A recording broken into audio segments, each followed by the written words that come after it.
داداش درست شنیدم چنار داره میاد خونه؟ درسته. مگه قرار کجا بره؟ اینجا خونه اونه. نمیدونم، فکر کردم از کاری که کرده ناراحتین.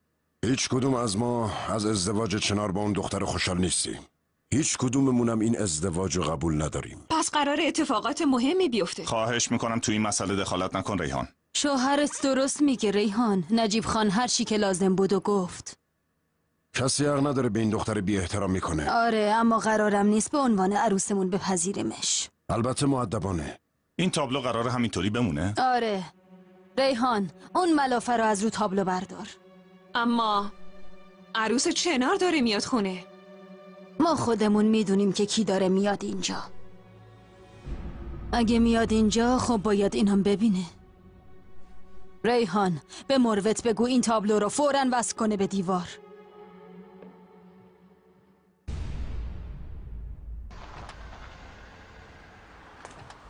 ابراهیم خودم در رو باز میکنم. رسیدیم. همینجاست. چی شده لاله؟ هیچی، فقط یکم هیجان دارم. شاید ترسیدم. آخه چرا میترسی؟ تو عروس این خونه ای. تو زن منی و اینجام خونته. مطمئن باش که اینجا احساس خوشبختی میکنی.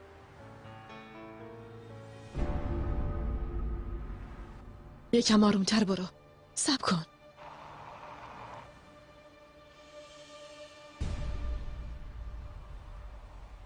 مامان،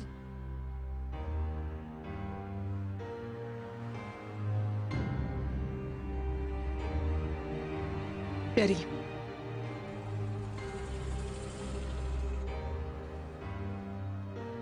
چنار میشه موبایلتو بدی؟ آره حتما.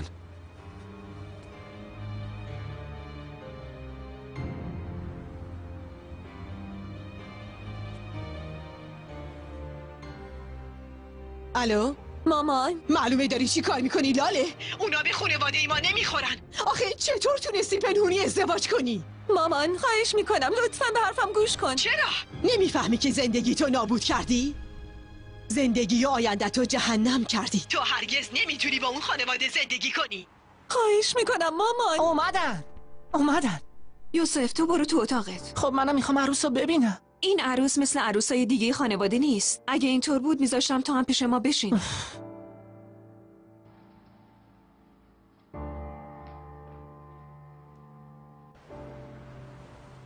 مامان، حرف و نگرانیای شما برام خیلی مهمه. چون من دوستت دارم. چون تو مادرمی. خداحافظ مامان جون. امروز دختره اومده، حتما فردا مادرشم میاد. بیا عزیزم، بیا بریم. بفرمایید.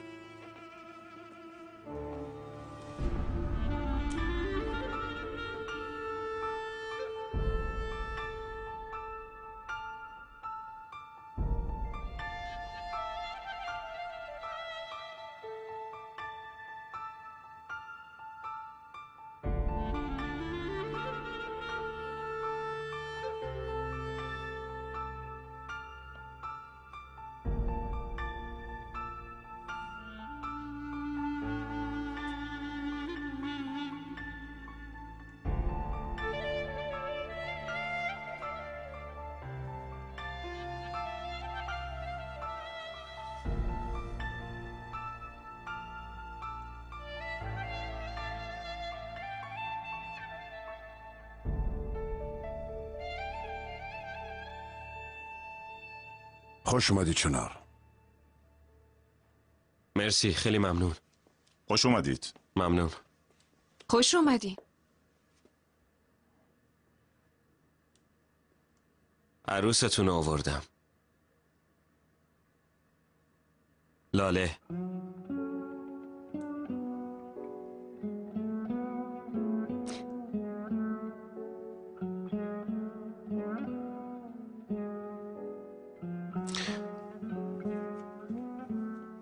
مادر، اومدیم واسه دستبوسی.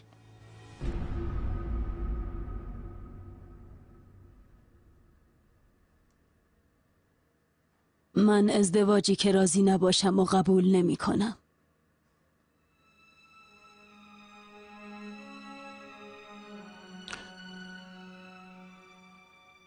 دلخور نباشین. فقط میخواستیم زودتر با هم ازدواج کنیم. تو با کی ازدواج کردی چنار؟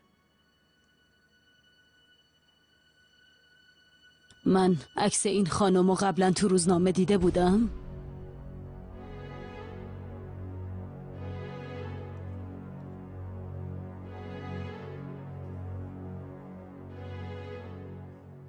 مادر،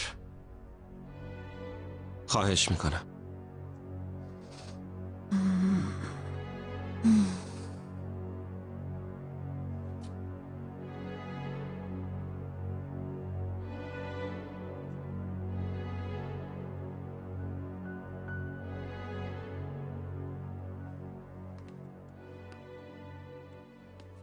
چنار بهتره که بشینین. بفرمایید.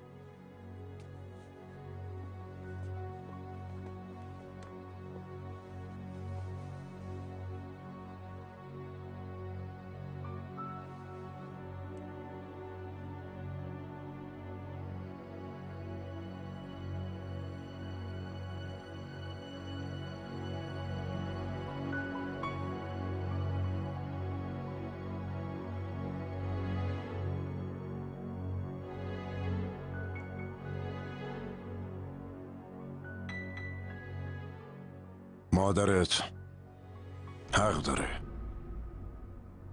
چون خیلی از دست ناراحته.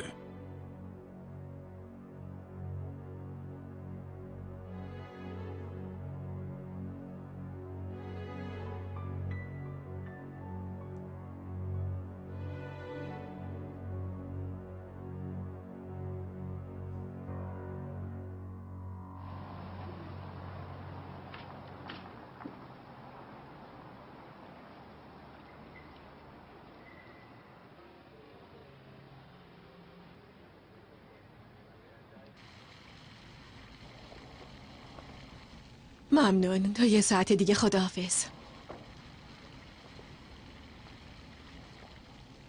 شفیق جان،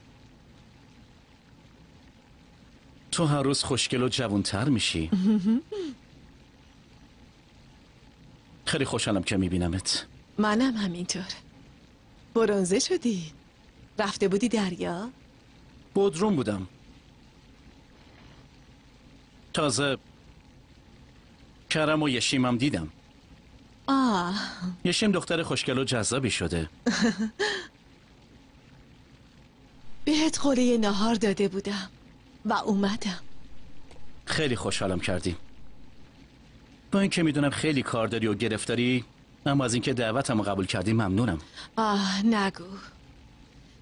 ازدواج لاله خیلی منو پریشون کرده. واقعا همینطوره که روزنامه نوشتن غیر منتظره بود. دقیقاً. یه بار تو استانبول همدیگر رو دیده بودن.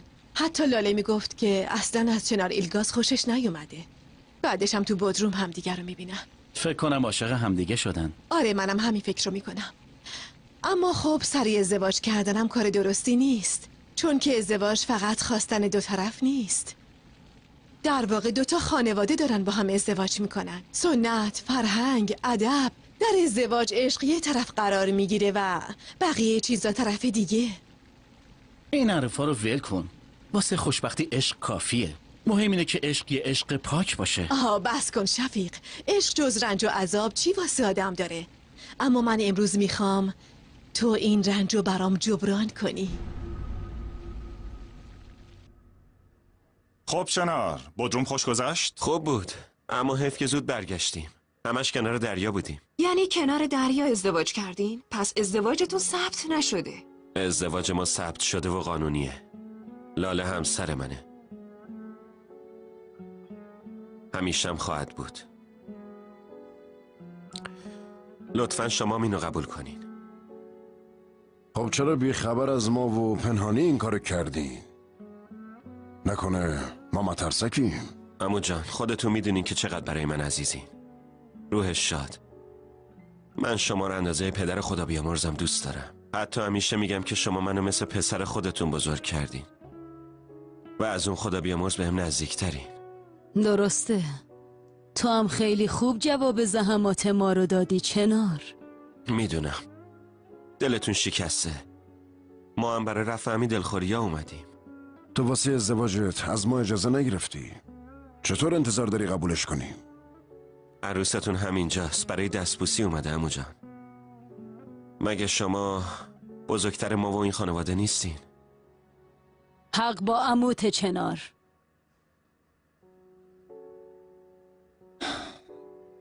فکر میکنم منزل شما همین نزدیکی ها کنار ساحل باشه. بله، همینطوره. این همه مدت با قایق از کنار خونه شما رد میشدیم، اما هرگز نمیدونستم که یه پرنسس تو اون خونه زندگی میکنه.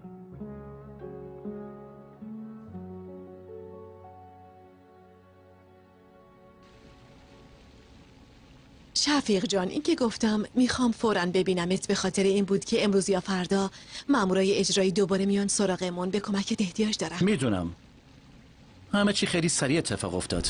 کاش که میتونستم بهت کمک کنم، اما در این مورد از دست من کاری بر نمیاد. یعنی چی که بر نمیاد؟ تو نمیتونی زیر قولت بزنی و کنار بکشی، چون این مشکل فقط مشکل من نیست. باید کاری که کردی یا جبران کنی. متاسفم که در این مورد دارم ناامیدت میکنم زمرد.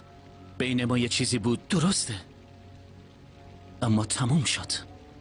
شفیق ببخشید، اما من یه جلسه مهم دارم. از اینکه دیدمت خوشحال شدم.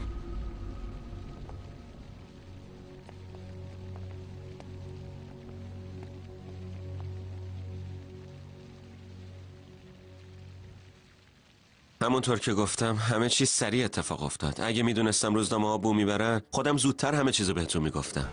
چه فرقی میکرد؟ انگار درست متوجه نشدی. مسئله این نیست که تو کجا ازدواج کردی، اما این مسئله اما و اگر نداره. ازدواج عشق نیست. تازه اگه واقعا عشقی باشه آدما به خاطر همین خودشونو بدبخت میکنن. عاشق میشن، فکر میکنن عاشق شدن، به خاطر یه دوست داشتن زودگذر و سطحی با هم ازدواج میکنن. فقط برای اینکه با هم باشن ازدواج میکنن. برای این ازدواجم هیچ چیز و هیچ کس هم در نظر نمیگیرن. اما اینطوری کافیه. نیست. من نیومدم که نصیحت شما رو بشنوم. عاشق شدم، دوستش دارم و باهاش ازدواج کردم، همین. اومدم اینجا تا همسرم رو بهتون معرفی کنم، اما متاسفم که لایقش نبودی. لاله همسر منه، اون همه زندگی منه.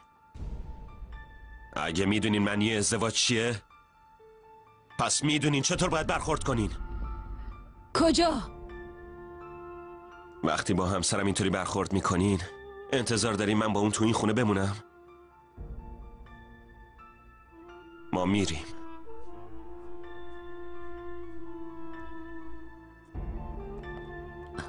رفت، چنارم رفت. نجیب خان یه کاری بکن. چنارم رفت نجیب خان.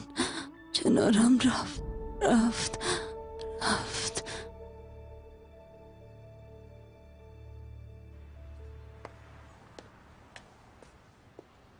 برای من عشقم از هر کسی یا هر چیزی مهمتره. چیزی که مهمه ما دوتاییم، تو و من. میدونم. من فقط از این که ناراحتشون کردیم متاسفم.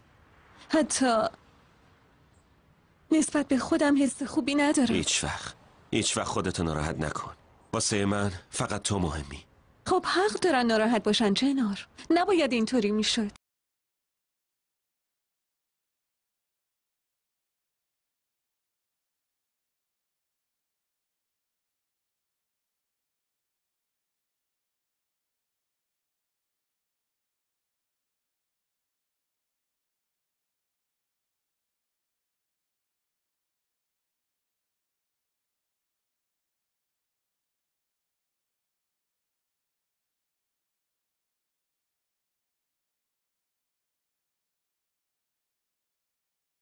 ازدواج لاله تو روزنامه ها خسته نشدی خواهر من؟ به تو چه؟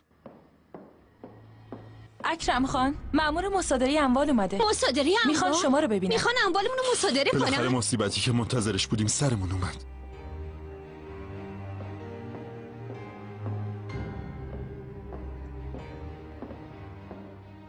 این برگه ها و مجوزهای لازم قانونی هستند. اگه اجازه بدین کار مصادره اموال رو شروع کنیم. کارمون تمومه. باشه آروم باشین. فقط لوازم خونه رو میبرین درسته؟ بله.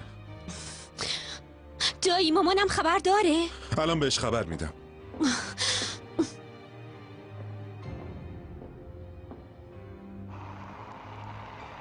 بله اکرم جان. چی؟ دارن لوازم خونه رو مصادره میکنن؟ باشه دارم میام.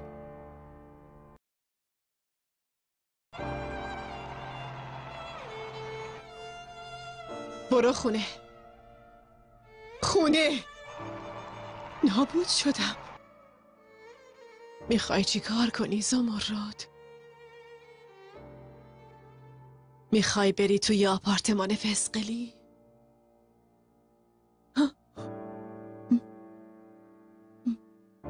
نه نمیتونم.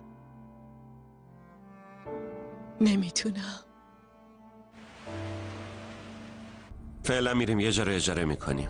بعدش سر فرصت یه خونه خوب پیدا میکنیم و میریم اونجا. باشه. یشیمه. الو یشیم. لاله پیشته؟ آره همینجاست. میشه باهاش صحبت کنم؟ معلومه میخواد باهات صحبت کنه. جان باورم نمیشه.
وسایلشو ببرین.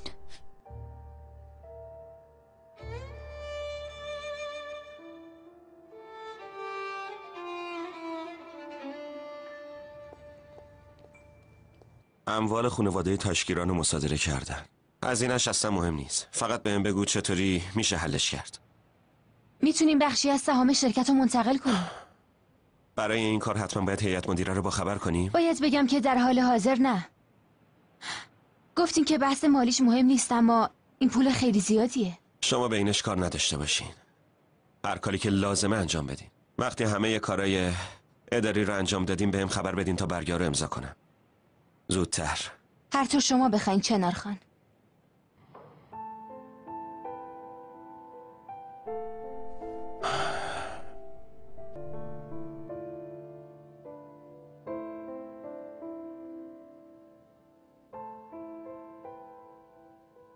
امروز روز سختی بود. همه چی به هم ریخته بود. ناراحت شدی؟ همینطوره. اما من مثل بچه ها از کنار تو بودن خیلی خوشحالم. میدونم کجا باید بریم. زود باش بلند شو. کجا؟ سورپرایزه. زود باش. شنیدین؟ اموال تشکیلان رو مصادره کردن. پس اینطوری لاله خیلی شانس آورده. خدا خودش جای حق نشسته. بلایی که سر ما آوردن یه جوری پاگیر خودشون شد. خب دیگه با هم فامیل شدیم. دخترشون عروستونه. هنوز نه. هنوز نه یعنی چی؟ شاید چنار بخواد به خانواده زنش کمک کنه. چنار همچین کاری میکنه نجیب خان؟ نه نمیکنه. اگه شما اینطوری میگین پس همینطوره.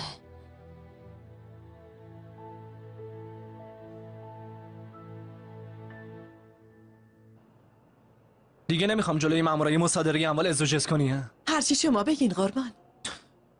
به نظرت حق نداره؟ چنار گفته مشکلمون رو حل میکنه. اگه اونم مثل شفیق خان زیر قولش زد و کاری نکرد تعجب نکن. دیگه اسم اونو جلوی من نیار. اون که مثل پروانه دورت میچرخید. پس چی شد؟ چی کار کرد؟ الان مسئله این نیست. حل شدن مشکل مصادره اموال خیلی مهمه. به نظرت کمک خواستن از چنار کار درستیه؟ چنار عضوی از خانواده ماست. اوه میبینم که خیلی زود داماددار شدین. چی کار کنیم؟ فعلا که چاره‌ای نداریم. مگه نه زمرد؟ لطفاً اینطوری حرف نزن اکرم. ما باید به چنار احترام بذاریم. اون الان دیگه داماد ماست. در ضمن لالرم خیلی دوست داره.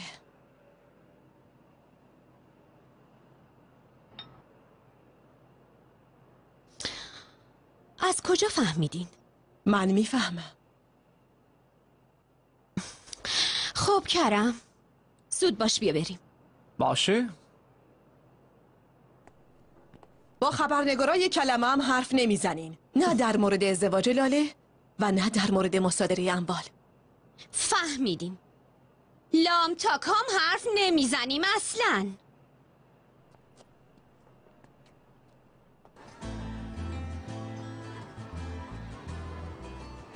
خب نظرت چیه؟ تو دیوونه ای. از کجا فهمیدی از شهر بازی خوشم میاد؟ کی از شهر بازی بدش میاد؟ مثل بچه ها بازی کردن کی دوست نداره؟ کی بچه ها رو دوست نداره؟ درسته. خیلی دوست داشتم.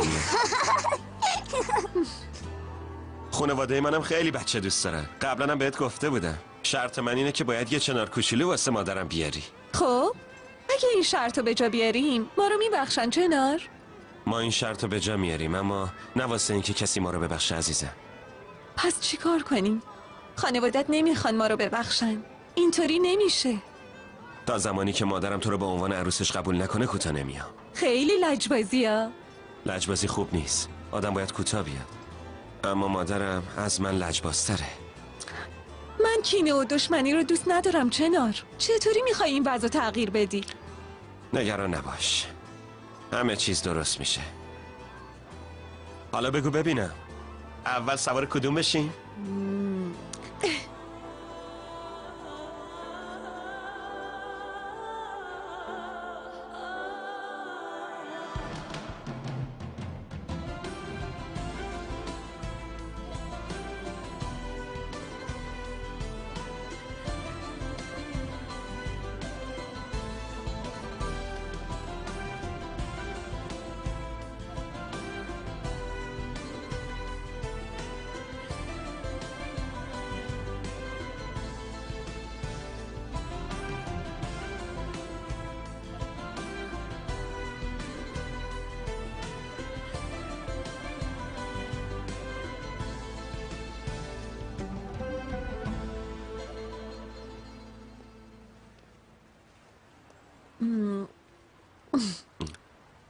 اوستا میشه یکی دیگه برامون بیاری؟ الان میارم داداش. خیلی خوشمزه است. تو تا حالا ساندویچ خیابونی نخورده بودی؟ نه نخوردم ولی خوشمزه است.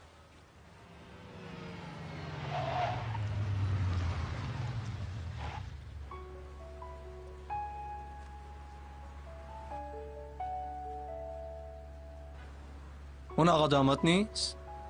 کجاست؟ اونهاش؟ زود باش ماشین یه گوشه پارک کن بریم پیششون. ما با اونا چی کار داریم؟ نمیبینین دوتا عاشق کنار هم نشستن؟ چرا باید مثل مزاحم و شبشون رو خراب کنی؟ باشه کرم حالا دیگه ساکت شو.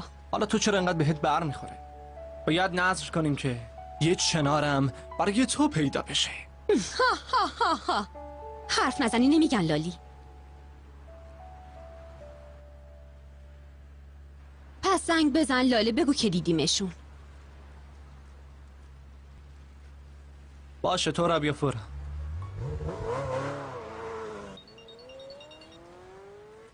الو؟ سلام کرم جان، خوبی؟ خبری ازت نداشتم. اگه ما رو دیدین چرا نیومدین جلو؟ فهمیدم. خب چطوره فردا شام بیاین خونه ما؟ باشه عزیزم. خداحافظ. اگه قراره دور هم جمع بشیم چطوره مرت رو هم دعوت کنیم؟ باشه دعوتش کن.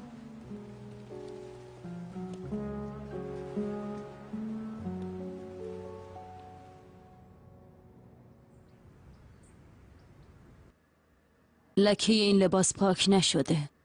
دوباره باید شسته بشه تا تمیز بشه. برو اون یکی لباس سفیده رو بیار. چشم خانم. صبح بخیر زن داداش. صبح بخیر.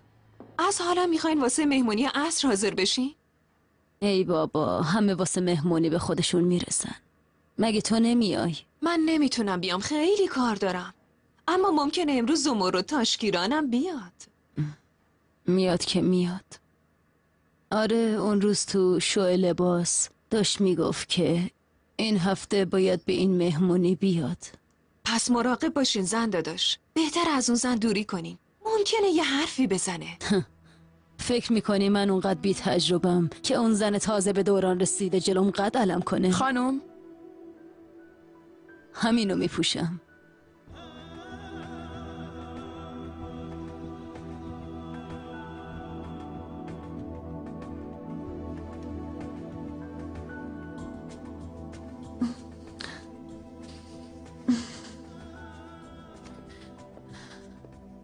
صبح بخیر عزیزم. صبح بخیر. تو فوق‌العاده ای. این واسه خوشگل ترین زن دنیا. این رشوه رو بهت دادم چون امروز باید برم شرکت، اما قول میدم زود بیام که واسه شام کمکت کنم. باشه. خب پس زودتر صابونتو بخور. من دیگه میرم. دوستت دارم. منم خیلی دوست دارم.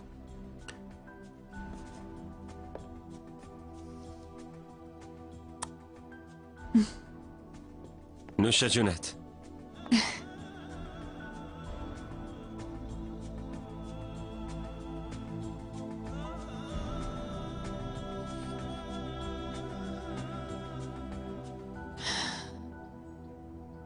میخوام برم بیرون. لطفاً برو لباسم آماده کن. بله خانم.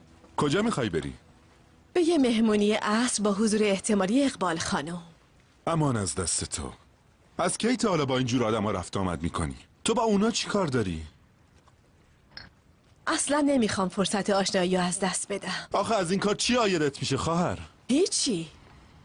فقط میخوام بین اونا یه خودی نشون بدم تا بدونن با کی طرفن. هیچ وقت رقیب تو دست کم نگیر زمرد، چون همیشه بالاتر از تو هم وجود داره.